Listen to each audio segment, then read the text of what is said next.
साथियों नमस्कार। आज हम बात करेंगे सुग्रीव का बाली से जान बचाकर ऋषिमुख पर्वत पर जाकर छुपना, क्योंकि वहां पर बाली जा नहीं सकता था। बाली ऋषिमुख पर्वत पर क्यों नहीं जा सकता था? क्या वो किसी से डरता था या कोई और वजह थी?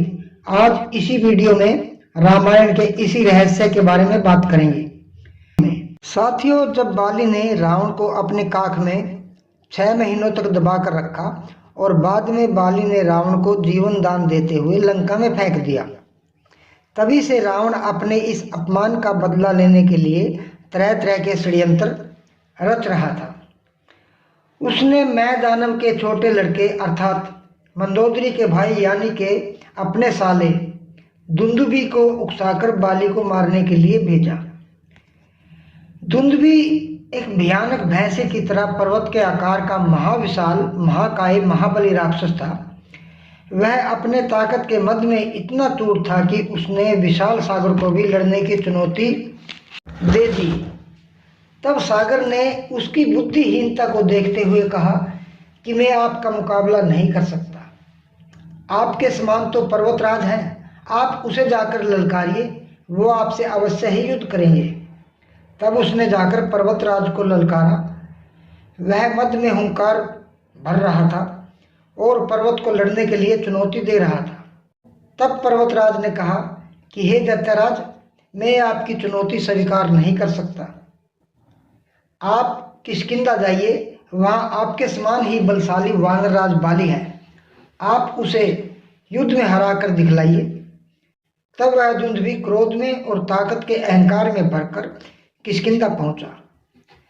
उसने जाकर बाली को ललकारा और कहा कि बाली, बाहर आ और मुझसे युद्ध कर, मैं तुम्हें चुनौती देता हूं। बाली भी ताकत में कम नहीं था और जब कोई बाली को चुनौती देता तो वो अपना आपा खो देता। अपने चुनौती देने वाले दुश्मन को कभी नहीं बख्शता। दुंदुभी ने जब बाली को चुनौती दी तो उसके गुस्से का पारावार ना रहा। वह अपनी गदा लेकर दुंदुभी से युद्ध करने के लिए महल से बाहर आ गया। दोनों का युद्ध के मैदान में युद्ध होने लगा। बड़ा भयंकर युद्ध चला।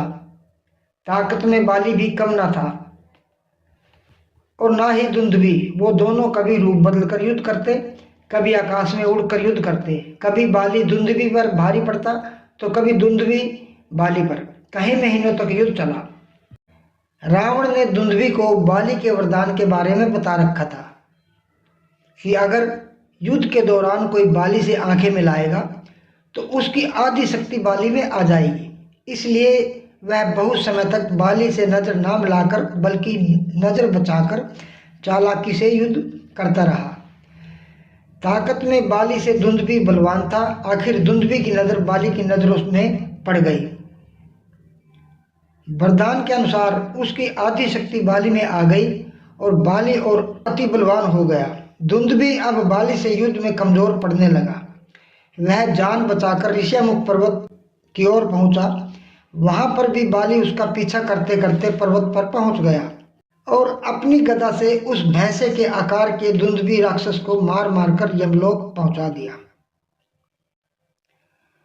उसने उसको दोनों बाजुओं से उठाकर घुमाकर दूर लंका में फेंक दिया। उसी ऋषिमुख पर्वत पर ऋषि मतंग का आश्रम था।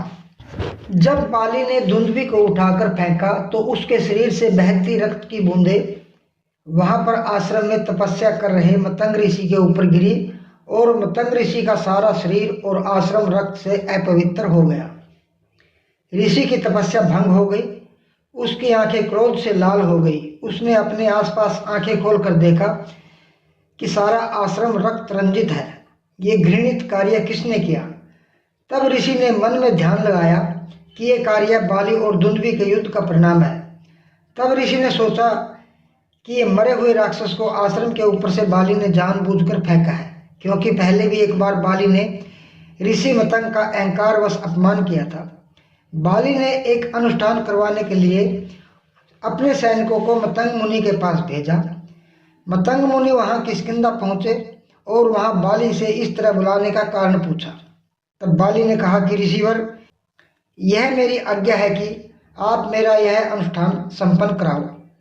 तब ऋषि मतंग क्रोध से तमतमा उठे उसने बाली से कहा कि कोई भी अनुष्ठान इस तरीके से पूर्ण नहीं होते और फिर हम ऋषि किसी की आज्ञा मानने के लिए बाध्य नहीं है और ना ही इस तरीके से किए गए कोई भी अनुष्ठान लाभकारी है। हाँ, अगर आप अनुनय विनय से आदर सहित मुझे बुलाते तो मैं ये आपका अनुष्ठान अवश्य पूर्ण करवाता, लेकिन अब मैं ये हरगिज नहीं करवाऊंगा। तब बाली को बड़ा क्रोध आया। उसने ऋषि को मारने तक की धमकी दे डाली। मतंग ऋषि बाली को श्राप देने के लिए उद्यत हुए। वहां पर उपस्थित सुग्रीव और बाली की पत्नी तारा ने मतंग ऋषि से प्रार्थना की, कहा कि हे देव, हम बाली की इस कार्य के लिए आपसे माफी मांगते हैं। ऋषि मतंग वहां पर यज्ञ अनुष्ठान की वेदी को भस्म करने को तैयार थे। उन्होंने ऋषि को कहा कि हे देव, यज्ञ आदि अनुष्ठान को नष्ट करना आपका कार्य नहीं है, इससे आपका अपयश होगा। आप हमारे इस दुष्कार्य के लिए हमें क्षमा कर दें। तब ऋषि मतंग अपना अपमान सहकर वहां से चले गए। आश्रम में रक्त देखकर मतंग ऋषि क्रोध में भरकर आश्रम से बाहर आए। वहां आकर बाली को देखकर उन्होंने बाली को श्राप दे दिया। कहा कि बाली, तुम या तुम्हारे अनुयायी अगर इस आश्रम के आसपास या ऋषिमुख पर्वत पर कदम पड़े तो कदम पड़ते ही तुम्हारी खोपड़ी के टुकड़े टुकड़े हो जाएंगे। इसी श्राप की वजह से बाली ऋषिमुख पर्वत पर नहीं जाता था। यह बात सुग्रीव को भी मालूम थी कि बाली ऋषिमुख पर्वत पर नहीं आ सकता क्योंकि वह श्राप से ग्रसित है। इसलिए सुग्रीव अपनी जान बचाकर ऋषिमुख पर्वत पर छिप गया। तो साथियों, ये जानकारी आपको कैसी लगी कृपया जरूर बताना। अच्छी लगे तो लाइक और शेयर कर देना और अनुरोध है कि चैनल को सब्सक्राइब नहीं किया है तो सब्सक्राइब कर लेना ताकि ऐसी ही जानकारी आपको सबसे पहले मिलती रहे। मिलते हैं ऐसे ही एक और वीडियो में। तब तक के लिए नमस्कार। जय श्री राम, जय माता दी।